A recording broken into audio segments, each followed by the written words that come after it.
Estamos de volta então para o bloco final do Ciência e Pesquisa de hoje, conversando a tese de que quando a conversa é agradável, o tempo voa.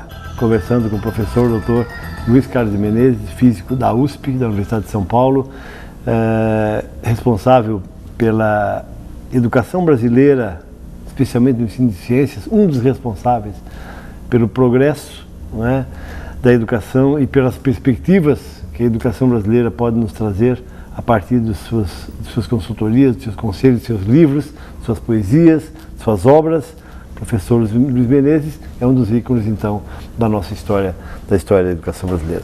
Bom, gente, como o nosso convidado é físico, a pergunta é a seguinte: para você ganhar os brindes do Ciência e Pesquisa e Papelaria Marielli, esse livro, Redes Cooperativas, brindes da Papelaria Marielli, estão separados ali, nem os trouxe, não é, já embalados, onde você encontra lá na papelaria tudo para material escolar. Material escolar infantil, ensino fundamental, ensino médio, material escolar para ensino superior, presentes. Olha, um presente, eu quero dar um presente para meu amigo, não sei o que fazer. Papelaria Marielli, belíssimos presentes, ok? E você encontra, além disso, o carinho do Jean, da Marielle, da Dona Terezinha e do seu Cirilo, ok? Ligue para cá, 3621-3434 e responda: por que as pessoas que usam roupas escuras sentem calor nos dias de verão? Ok? Nos dias quentes, quanto mais escura a roupa, maior o calor que a pessoa sente. Pode ser? Ligue para cá, se você acertar, ganha automaticamente os brindes do Ciência e Pesquisa e Papelaria Marielle. Sr. Menezes, por favor, né? É claro que para você não vale essa pergunta, mas ela está corretamente formulada, professor? Tá sim, tá sim. Então tá. É uma coisa interessante, né? Para processos mecânicos, etc., a cor não importa, né? Interessante. A bola de bilhar preta ou branca, do ponto de vista da mecânica do jogo, não interessa. Nada. Mas do ponto de vista térmico, com sim. certeza. E a sua pergunta tem essa alma. Tem essa alma, perfeito. É. Professor Menezes, nós falávamos da sua trajetória na educação brasileira e, lamentavelmente, nós não temos tempo para falar de um centésimo do que você produziu para a educação, para esse país, nesse nosso programa de apenas meia hora. Mas, professor, como articulista da revista Nova Escola, tem a última página de tua produção, tua elaboração. Como é que tu vês a contribuição da Nova Escola e dos teus artigos para a educação brasileira, para os nossos alunos e professores? Eu fiz durante uns 6 anos a última página da Nova Escola. Foi um momento muito importante, porque eu pude interagir a partir daquela página com a escola de base brasileira. Coisas muito bonitas, muito singelas, às vezes, de uma grande beleza, e era uma troca ao mesmo tempo conceitual e afetiva. Posso dar um exemplo, né? Claro. Eu recebi uma carta, geralmente por meio que passava pela Nova Escola, chegava para mim. Tinha uma professora, quem sabe a gente vai no estar. Ela era de uma cidade aqui do Espírito Santo, da Santa Catarina, chamada Palhoça. Palhoça, aqui próximo a Florianópolis, passando por ali. Isso, Era uma professora de Palhoça, muito jovem, e ela estava tendo dificuldade, me pediu uma ajuda, mas olha que beleza a história. Ela se formou, né, em professora e tinha dificuldade mesmo de encontrar emprego. Ela se queixava que as indicações eram políticas e tal, aquela coisa toda. Aí, finalmente, passou um período como caixa de supermercado. Olha só. Supermercado Big, se não me engano. Big, exatamente. Isso. É uma rede portuguesa que está aqui em Floripa. Eu não conhecia essa rede, mas eu me lembro da cartinha dessa professora. E aí ela conseguiu um emprego e se deu muito bem ensinando no primeiro e segundo ano. Aí passaram para um quarto ano problemático e ela estava tendo muitas dificuldades, me pediu ajuda. Eu não sou alfabetizador, mas eu fui buscar orientações, etc., e acabei tendo uma interlocução com essa moça. Eu vou dando um exemplo de centenas de trocas que eu tive com a base escolar brasileira. Então, eu visito praticamente o Brasil todo. Vou à escola, como eu estou aqui, estava em Roraima semana retrasada, fui a Natal semana passada. Então, eu conheço de vivência real à escola brasileira. E aquele momento, esses 6 anos em que eu escrevi para a Nova Escola, estabeleceu um balcão de troca muito bonito. E eu muito mais aprendi do que ensinei.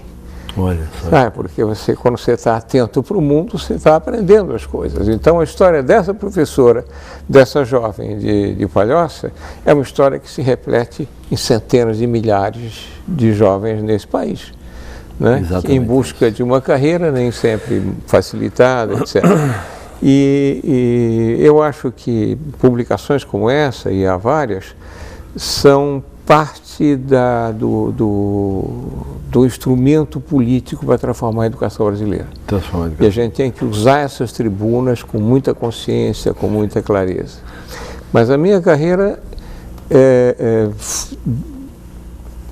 ela me trouxe para a educação. Eu comecei a carreira como cientista. Menezes por Menezes, físico da USP, cientista, mestrado norte-americano, doutorado alemão, enfim, veio para o Brasil, voltou para o Brasil, né, doutor. Como vai fazer para lidar com a professora do ensino primário? Como é que é isso? Pois é. E como é que foi essa trajetória, nessa carreira desse ícone, desse homem brilhante da educação brasileira? Na realidade, a gente seduzido pelas questões com que se envolve. É bem isso, é realmente um processo de sedução. Eu comecei carreira como físico, completei o estudo de física da USP, comecei a pós-graduação, aí fui para o exterior. Um pouco também exílio político, eu estava em Querela com a ditadura e teria sido muito perigoso continuar por aqui. Nos Estados Unidos, eu fiz meu mestrado, tive algum trabalho de assistente científico, ensinando aulas de laboratório, etc. Na Alemanha, eu já fui empregado, por assim dizer. Eu fui trabalhar como professor universitário. Trabalhei 3 anos como professor universitário, fiz meu doutoramento lá, e pouco mais de 3 anos. E foi um período muito rico, tanto do ponto de vista cultural, como mergulho científico. Mas voltando para o Brasil, foi o trabalhar formando professores que me aproximou da educação e da escola pública. Então, no trabalho de formar professores, eu percebi talvez o principal drama da sociedade brasileira. Perfeitamente. E eu costumo brincar, digo, para quem gosta de problema, a educação é um prato cheio. Perfeito. E é um grande apaixonado, é um eterno apaixonado por professor Menezes. E a partir disso, fui trabalhar orientando parâmetros curriculares, inventando o Exame Nacional do Ensino Médio, essas coisas todas foram parte do meu engajamento, do meu envolvimento e da minha sedução com o problema da educação brasileira, que é central. Perfeito. Professor Menezes, eu fico muito feliz e agradeço. Não tenho palavras para lhe agradecer por ter estado aqui, por aceitar o convite, sair de São Paulo para estar conosco aqui no Ciência e Pesquisa. É uma grande honra. Espero que o professor possa aceitar o convite também para daqui a alguns meses voltar a Tubarão, voltar à Unisul para fazer uma fala para os nossos professores e voltar ao Ciência e Pesquisa. Com muito gosto. Já fiz amigos aqui em Tubarão e espero revê-los. Muito obrigado, professor. Um grande abraço. Foi com muita honra o professor Dr. Luiz Carlos Menezes, físico da USP, grande educador, ícone da educação brasileira, um dos gestores, um dos mentores do Exame Nacional do Ensino Médio, uma das pessoas que faz a articulação da educação brasileira com outros países através da Unesco, enfim, teve trabalhos de ciência e tecnologia, tanto na Sociedade Brasileira de Física quanto nos governos que passaram por aí, e que ele ajudou, de certa forma, a consolidar e a construir um Estado melhor, um Brasil mais prazeroso, um Brasil, pelo menos, mais promissor, socialmente justo e igualitário. Ok? Muito obrigado a você, que nos deu a honra de receber em seus lares, para nos ouvir, e principalmente aqueles que fazem o Ciência e Pesquisa nos bastidores, os Silas, os 2 Silas, o Ayala, esse espetacular câmera, nosso amigo, nosso irmão, ao Maurício no Twitter, ao Sérgio, coordenador geral, a Daiane, que nos coloca no blog, a Priscila e a Fernanda, que atendem a sua ligação, ao Guilherme, que está sempre conosco aqui, nos assistindo, nos trazendo água, e a você, que carinhosamente nos recebe semanalmente em seus lares. Muito obrigado, um grande abraço e até a próxima semana com mais um Ciência e Pesquisa, com certeza.